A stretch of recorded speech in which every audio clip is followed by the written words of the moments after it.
Wednesday, everybody. Welcome to the Brownwood Lions Coaches Show here on KOXE. I'm Derek Stuckley, along with Brownwood Lions head football coach, athletic director Sammy Burnett, with his magic red pen. That's right. I was right there a couple of hours ago. Oh, up in the press box? Right there. You were there last night, too? Was I? Yes. Yeah. I was there for all of the festivities. You're just up there all the time now. Yep. Got a little area there that a second block office? off that is mine is the restroom. Oh, the restroom. That's what they give me. There you go. They could name that after you. That's right. Put my name on the door. There you go. That's always what I wanted. If I wanted something named after me, just make it the restroom. That's right. I don't ask for much. That's not much. No. So why not? They can't do that here. I don't know. We need to talk to the higher ups if we can't get your name on the Star, door. can you make that happen? Yes, of course I can. Yeah. Star's back, by the way, so video is back. We haven't done Welcome this back, in a while. Star. Glad to have you. I hate to say it, but we actually missed you. Oh, I know you guys do. Speak for yourself. All right, so let's see. We've had some girls golf and some baseball and some soccer already this week and some other things. So where do you want to start, Coach? Let's start with soccer. All right. Neither group was victorious last night. Played Stephenville. Stephenville is a highly touted team that's made deep runs, won state championships, has sort of blistered us in the past. You don't ever say you did well after a loss because no one likes to lose, but I couldn't be any prouder of our boys and girls and the way they played and the way they get out there and compete. I mean, I see a world of difference in our soccer program now from when I started. And that's a testament to Coach Westerman and Coach Musqueda and what they're doing and the kids that are following their lead and going out there playing hard. Are we at that elite level yet? No, but we're climbing up the ladder to get there, and it's actually very enjoyable and fun to go out and watch. We have great participation from the community. Other than from what I see, I've been to a lot of things. Other than the football game, they probably bring more to the stands than track meet and then anything else, a higher paying game, and I mean, that's not a knock on anybody. It's just shows the excitement of where our people are with our girls and boys soccer program. So I do tip my hat to them. Let's get back in the win column, later in the week, and everything will be fine. Both of them are, we're in a 7-team district. For the first time in a while, we've had to really compete to get to the playoffs, and they're going to earn that opportunity. Both of those teams are, we'll play someone up towards the north in the Alvarado, Keene, Godley, that area. Mm-hmm. One of those groups probably match up somewhere around Stephenville or Glenrose. So that's to look forward to in the future. I'm really proud of that for our kids.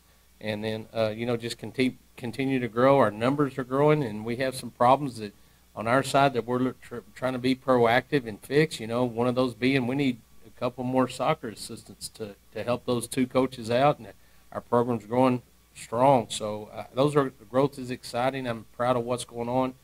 We lost last night, but get up, dust yourself off, start over again, and go back to work. So I know they'll do that. So nothing to hang your head for. On the golf side, our girls golf team, they got back from the regional preview in Lubbock last weekend, finished 6th there, and then loaded back up early Monday morning and headed over to Graham and played in that golf tournament over there, and I'm glad to say that our girls finished first as a team. They shot a 381, led again by River Jones, who shot a 86, and then Haley Martindale, our senior, who shot a 88. So consistency from those two girls. And then, the others on the team, they're going to come around. We really feel like they have a shot to do well in district and, advance to the region. So, get more days in, more sunlight, that kind of stuff where they can get out and practice. I see nothing but great things happening for them. On the baseball side, our baseball team headed over to Mineral Wells, played their first district game. Gavin Brandstetter threw, I think, a 3-hit shutout, had 15 strikeouts, had a home run, led his team like we expect him to do, and they followed, scoring 11 runs and going 1-0 in district. With an 11-1 victory over Mineral Wells. So it's a great start by the boys. And talked to Coach Harris after our last show. I asked him some questions about the 3-game, and what was interesting to me, the 3 games that we play in district. And I asked him, I said, what's interesting to me is why. And he's what I found out was he's the one that had heard of that before and mentioned it to the district and brought it about. and it made little sense to me, and we were on point with there were some of the reasons why we thought they were doing that. Number one, they play those 3 games because, like I said before, we start a little earlier. You got your district games. You start district quicker, so you don't have as much time to play your preseason games. You have your tournament season, and you're missing out on games. So what was happening is people were starting their districts sooner, and the reason they start them sooner is because you have 17 districts, 18 districts sometimes. And back in the older days, the later days, we only had 5 and 16 districts. It was rare to see a 17 district. So you're playing more district games, and you're not able to pick up games during your district season with other opponents because no one wants to play another opponent out of their district and mess up their pitching rotation. So that's one of the big reasons. And again, the fact that they don't have to face, the same pitcher over and over. You're going to have to strategically match your pitching staff up and have a true rotation on what you're trying to do instead of just throwing the ball out there to your stud and say go win us, several games. So I thought that was real interesting. But congratulations to Coach Harris and the boys baseball team for going 1-0. One step closer to their goal of winning the district championship. They really feel, and we're not afraid to say it, we feel like if we don't win a district championship, we have fallen short of our goals. So that's what they're shooting for, but they're one step closer to that. And then probably I'll probably get emotional here, and I'm sorry, but one of the biggest excitements for me that happened yesterday is our boys went over to Decatur and competed in the regional powerlifting meet. We sent 12 kids to the regional powerlifting meet. They all performed well. It's nice to have that type of representation at a regional meet like that, and it's a goal. It's a record of ours. Coach Denard, Coach Wilson, Coach Smith have done a great job with our girls and boys, and our numbers have grown strong in that group. And it's Caleb Gerbass finished second, which qualifies him for the state tournament. The reason I'm getting emotional is you got to understand Caleb. Not a big guy, has a big heart, and there's not anybody that works harder than him. And he grinds and he grinds and he grinds in the weight room, and he's always looked over because he's not very tall. And on the football field, the kid just plays, and he sparks your eye, and there's something about him. He's a go-getter for the little guy, and he finished second in his class, and I know why, because he worked so hard in the weight room, and I'm just extremely excited. For the opportunity that he has to go possibly win him a state championship. So congratulations to him, Coach Denard, Coach Wilson, for what they're doing for our powerlifting team. Sorry. Now, I was up a little late last night watching soccer, but I'm really proud of that kid. Hard work always pays off. Amen.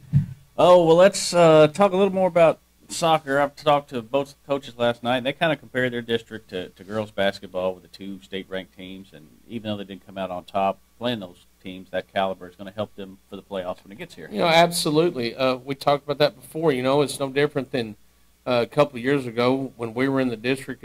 In 4 years, the state champion came out of our district in football. I mean, it's only going to make you better. It's only going to make your program better for the future. And it's helped us. We played the most elite teams in the state in football, so we're not afraid of anybody. We don't fear anybody, but we respect them. But we know there's a level that you got to meet if you want to be at that level, and that's helpful for our kids. And our kids have never backed down from the challenge in soccer. You're sitting there with number 2 and number 4 in the state.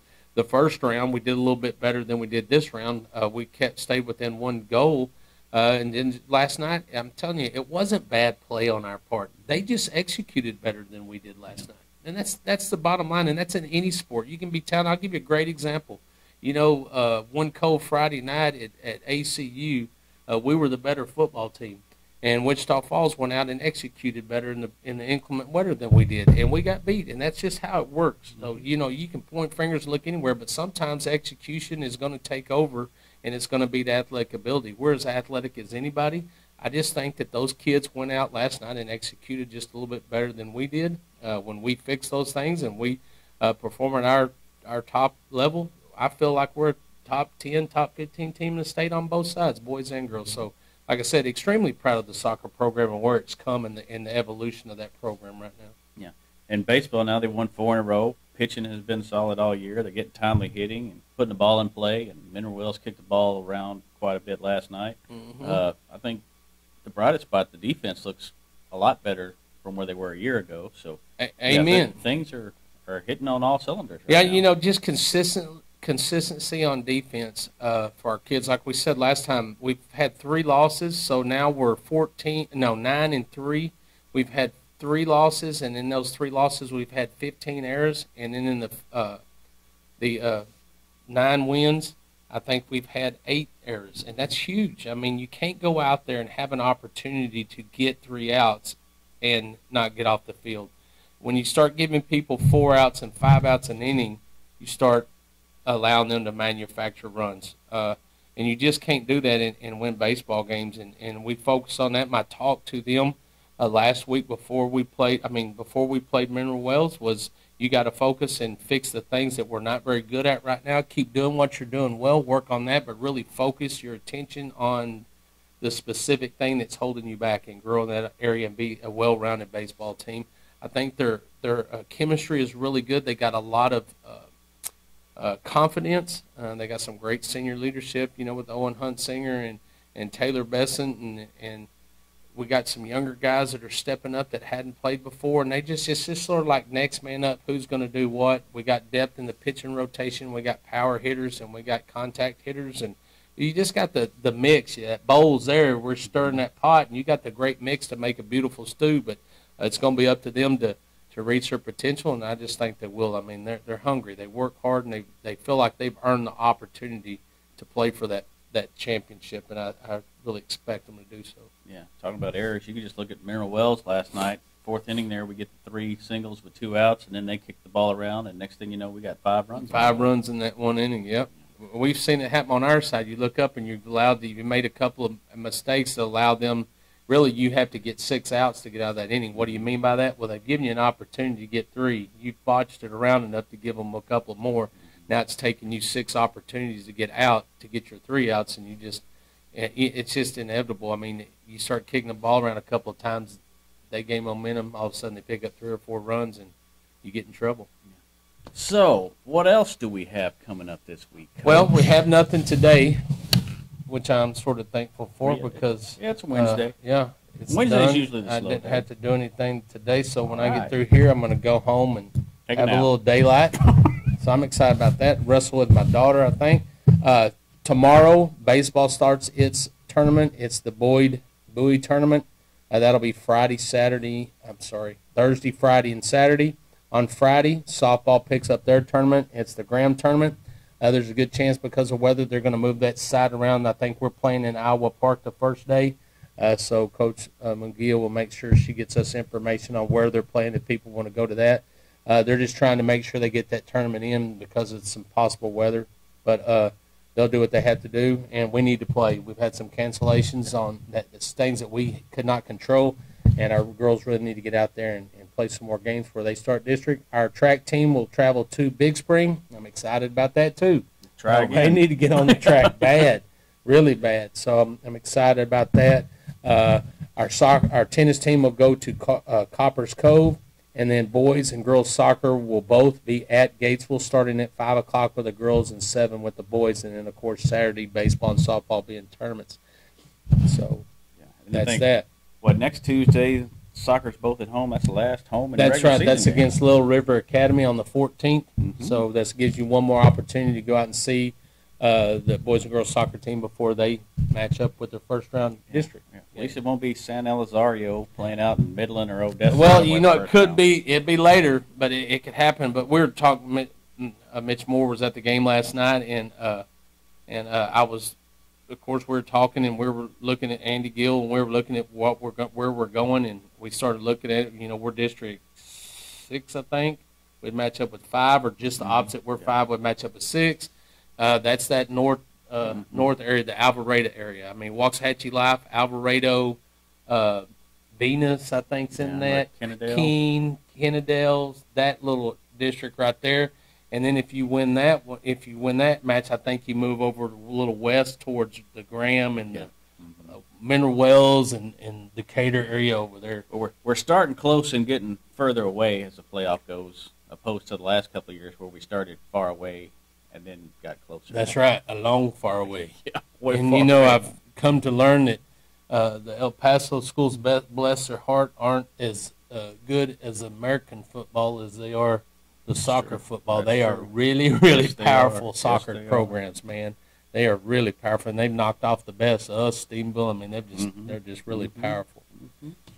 All right. Well, is there anything else you want to mention today? Yeah, Coach? there actually is. I wanted to mention, we have a couple of guys. I know this is guys, but we're working on girls too. But this year, Braden Dobb and Dryden Anderson both committed to go to Howard Plain and extend their football career. All right. I'm excited about that. I've worked really hard to try to get our kids to understand that Howard Payne is a great place. I'm a living proof. I graduated from Howard Payne. I went off to play baseball and was blessed with that opportunity, and I got hurt. And after I got hurt, and then I got unwise and gave up money to go to school to act like I was growing up and live off campus with some friends, and had to start paying for that myself. I wound up coming home and finishing at Howard Payne, and I'm telling you, it was one of the greatest experiences I ever had.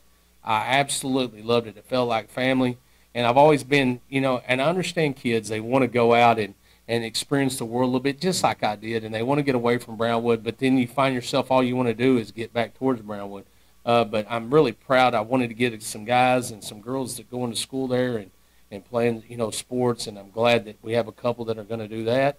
And in the future, we may have a baseball, footballer doing that, and then, like I said, I'd like to get some more girls there. But I'm excited about the fact that Dryden and Braden both are extending their career and getting an education at Howard Payne, and I have an opportunity to watch them play. But congratulations for them for committing to Howard Payne. It's a big deal to me. Yeah, good deal. Congratulations to both those guys. Yep. Anything else today, Coach? Yeah, just thank those that make this show possible. Auto Glass Magic, Burner Auto Group, Syntex Body and Paint, Syntex Equipment Sales, Citizens National Bank, Dan Hill Containers, Dr. Bond Young, Dr. Pepper Bottling Company, Edward Jones Investments, Henrik Medical, Howard Enterprises, Humphrey Peets, Heartland Funeral Home, Landmark Admin, MC Bank, Painter and Johnson Associates, Smith and Sharp Agency, Sonic Drive-In, Stanley Chrysler, Texas Bank, Weldon Wilson Electric, Western Bank, and Willie's Teas. All right. Well, let's see. You're going to be gone next week. I'm going to be gone next week. So it'll be a week or so before we're back with you. But check in whatever that Monday is, whatever the date is. One of those dates. Yeah. A week from Monday, we'll be back here on the Brownwood Lions Coaches Show on KOXE, KOXE.com, the KOXE app, and the KOXE Facebook pages. Have a great day, Brownwood.